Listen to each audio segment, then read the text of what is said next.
Depressed, frustrated, sad, confused. You want answer. Let's talk. Give me a message sa page ko sa Philippine Dating Coach and you can have one-on-one coaching with Coach Baze, your dating coach and psychologist. Just please subscribe to my channel and hit the bell button. Alam ko kung gaano ka-importante sa'yo na gusto mo ma-feel niya kung gaano ka kahalaga. And for that reason, it might be the case kung bakit nagkakaroon ka ng matinding obsession about your ex.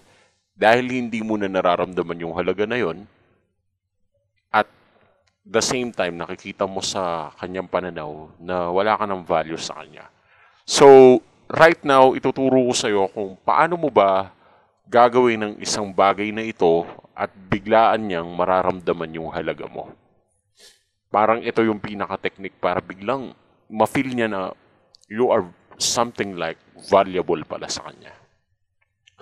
Well, self-respect is important, of course. Yan yung first thing na kailangan natin gawin.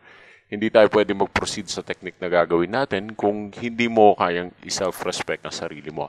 So, mag-i-start tayo sa respeto sa sarili. Kailan mo ba kasi masasabing respeto sa sarili? Kapag hindi ka na gusto, dapat tumigil ka na. It's something like hindi ka naman imbitado sa party. Pero dahil gusto mo pumarty kasama sila, pupunta ka pa rin ng party. So, para kang tanga dun. Kahit hindi ka imbitado, hindi ka naman nila tinatawag, they are not looking for you, but still, isa kang bandwagon and you want to have an enjoyment. So, isa-sacrifice mo yung self-respect at dignity mo just to join that party. Parang ganun lang kasimple. Doon lumalabas na parang wala kang value. They don't need to think about you kasi kusa ka naman darating kahit hindi ka nila pinipilit eh. And that's the thing. Minsan nga, hindi ka naman talaga nilang gustong makita pero darating ka pa rin, di ba? Same thing sa ex mo. If your ex makes you feel that way, then it might be the right time to stop. I'm not saying na kontrahin mo yung emotion mo. Ito kasi nararamdaman ko. Gusto ko pa kasi siyang makausap. Gusto ko pa kasi siyang maramdaman. Gusto ko pa kasi siyang ma-feel. Gusto ko pa makita yung response niya. Baka may chance pa. Blah, blah, blah. Chu. Marami kang gustong sabihin. But that is also the same thing na nangyayari kaya hindi ka nire-respeto. Kasi ang dating ngayon is pinipilit mo na lang sarili mo.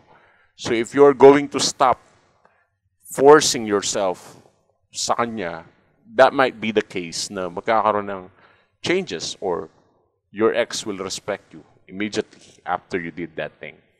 However, the very technique, just in order for you to become more valuable, is actually simply little, tricky ng konti. Pero eto, ewan ko kung kaya nyo to, especially mga babae, nahihirapan sila dito. Kasi parang feeling nila hindi nila kayang gawin to. Pero makapag-date ka lang sa iba. Siguro yun lang yung point ko. Once kasi na nakipag-date ka sa iba, bigla siya nagkakaroon ng mga confusion eh. Like, nagsisex na ba sila? Ganun na yung iisipin ng ex mo eh. Nagsisex na ba sila? Parang di ko pa yata kayang pakawalan tong ex ko ha. Nagde-date na ba sila? Alam mo yun, yung mga questions sa isip niya kung saan na sila pumaparty, saan na sila pumupunta, naglaguna na ba sila, mga ganon, or nagbagyo na ba sila, mga ganon, or darating yan sa isipan ng ex mo, mag-i-increase yung value mo because of the law of competition. And the competition will happen dahil parang dun niya gustong i-secure yung partner niya kasi nafe-feel niya na yung partner niya na-o-obsess na sa iba or nagkakagusto na sa iba. And that's the same thing na ayaw na gawin ng mga babae dahil for them, after nang hiwalayan, parang hindi pa nila kaya makipag-date sa iba. Well, I respect that.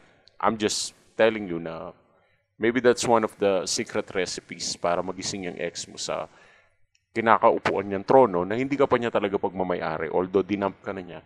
But it doesn't mean na he or she owned you, di ba?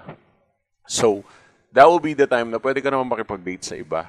If you are a girl, I always advise to be careful and do not alam mo yon, wag kang ma-fall in love ng basta-basta. I advise na wag mong gawing too much na first date pa lang, ginawa nyo na lahat. Parang, that's very disrespectful sa side mo. I'm thinking na kung pwede, friendly date lang. If there's someone who wants you, then pagbigyan mo siya for a friendly date. And if you are a man, Alam ko sa lalaki, medyo mas mahirap pumanap ng date unlike sa babae.